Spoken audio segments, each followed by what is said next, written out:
हा फक्त रस्ता नाही आहे. हा चायनासाठी मिडल ईस्टमध्ये जाण्याचा शॉर्टकट आहे. नमस्कार मित्रांनो, तुम्ही पाहत आहे जगात काय चाललंय. आज आपण बोलणार आहोत सीपेकबद्दल. सीपेक म्हणजे चायना पाकिस्तान इकॉनॉमिक कॉरिडॉर. वरवर पाहता हा फक्त डेव्हलपमेंटचा मूव्ह वाटतो, पण नाही. याच्या मागे जिओपॉलिटिक्स फार मोठ्या प्रमाणात लपलेलं आहे. या सीपेकमुळे मिडल ईस्टमधलं पॉवर गेम बदलू शकतो. आता जाणून घेऊया सीपेक म्हणजे काय. China Pakistan economic corridor. आता हे बघता एक स्ट्रक्चर नाही आहे. सीपेक म्हणजे रोड्स, रेल्वेज, पोर्ट्स आणि पाईपलाईन्स यांचं एक इंटिग्रेटेड नेटवर्क आहे. हे चायनाच्या काश्गरपासून पाकिस्तानच्या ग्वादर पोर्टपर्यंत जातं. म्हणजे थोडक्यात हे अरबी समुद्र आणि जमीन यांना जोडणारा एक दुवा म्हणू शकतो आपण याला. ह्याच्यामध्ये हायवेज, पॉवर प्लांट्स आणि स्पेशल इकॉनॉमिक झोन येतात.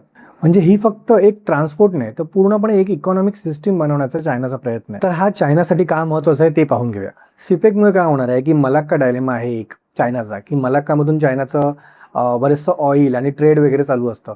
पण तिथे त्यांना इनसिक्युरिटी की कधीही इंडिया किंवा इतर कंट्रीज तिकडे प्रेशर आणून तो चोक पॉईंट बंद केला तर चायनावर त्याचा मोठा इफेक्ट पडू शकतो. त्यामुळे चायनाला हवी आहे एक स्टेबिलिटी. त्या स्टेबिलिटीसाठी हा सीपेक एक छान अल्टरनेटिव्ह होऊ शकतो. दुसरं आहे एनर्जी सिक्युरिटी. जसं आता आपण म्हटलं की मलाक्कामधून सगळ्या डील्स होत आहेत, तसंच त्या गोष्टी जर ग्वादर पोर्ट पाकिस्तानपर्यंत मिडल ईस्टमधून येऊ शकल्या तर ते मिडल ईस्टमधून ग्वादर पोर्ट आणि ग्वादर पोर्टपासून चायनामध्ये येणं त्यांच्यासाठी फार सोपं होईल. आणि हा एक सिक्युअर पॅसेज असेल, कारण का चायना आणि पाकिस्तान यांच्यामध्ये चांगले संबंध असल्यामुळे इथे काही डिस्टर्बन्स येण्याचे चान्सेस कमी आहेत. पुढचं आहे शिंजियान डेव्हलपमेंट. चायनाचा हा वेस्टर्न भाग डेव्हलपमेंटपासून थोडा दूर आहे. त्यामुळे ह्या दृष्टीने तिकडे इंडस्ट्रीज येतील आणि बाकीच्या गोष्टींमुळे शिंजियांग हा भाग सुद्धा डेव्हलप होऊ शकेल. आता स्ट्रॅटेजिक एक्सेस हा सुद्धा एक मोठा भाग आहे. ग्वादर पोर्टमुळे चायनाला इंडियन ओशनचे दरवाजे खुले झालेत. म्हणजे भविष्यात तिकडे त्यांना नेव्हल बेस देखील उभा करता येऊ शकतो. आता हाच सीपेक पाकिस्तानला कसा फायद्याचा आहे, तर पाकिस्तानमध्ये सध्या जी असलेली एनर्जीचे इश्यूज आहेत, ते एनर्जीचे इश्यूज ह्या सीपेकमुळे थोडे त्यांचे सुधारू शकतात. इंडस्ट्रीज त्यासोबतच लोकांना सुद्धा देखील एनर्जीचे प्रॉब्लेम्स जे आहेत ते सुटू शकतात.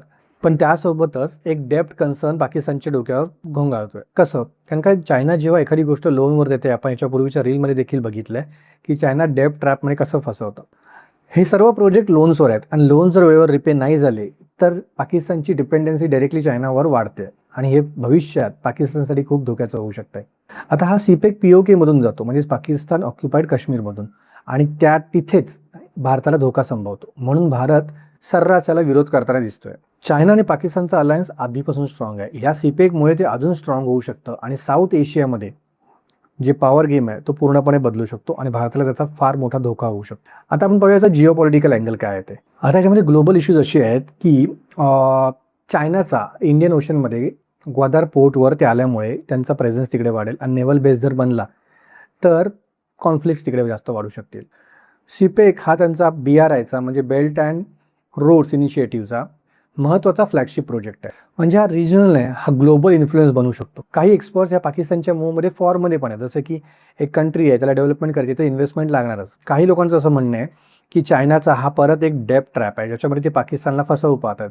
एवढं लोन देतात की पाकिस्तान ते रिपे करणं शक्यच नाही आहे. अल्टिमेटली त्याचा रिझल्ट असा होणार आहे की पाकिस्तानमधले काही पार्ट्स चायना फोर्सफुली अक्वायर करू शकतं. बलुचिस्तानमध्ये या प्रोजेक्टला लोकल्सकडून रेजिस्टन्स आला आहे, अटॅक्स झाले. त्यामुळे प्रोजेक्ट आणि कामगार वर्कर्स हे दोन्ही ह्याच्यामध्ये धोक्यामध्ये आहेत. बऱ्याचशा वेळी असं होतं की रोड्स आणि पोर्ट्स जो इन्फ्रास्ट्रक्चर जो बेसिकली कंट्रोल करतो तोच पॉलिटिकल इन्फ्लुएन्स त्या कंट्रीवर ठेवतो असं होतं. तो धोका देखील इकडे टाळता येत नाही आहे. सीपेक हा फक्त एक कॉरिडॉर नाही आहे. सीपेक हा चायनाचा ड्रीम जिओपॉलिटिकल मूव्ह आहे.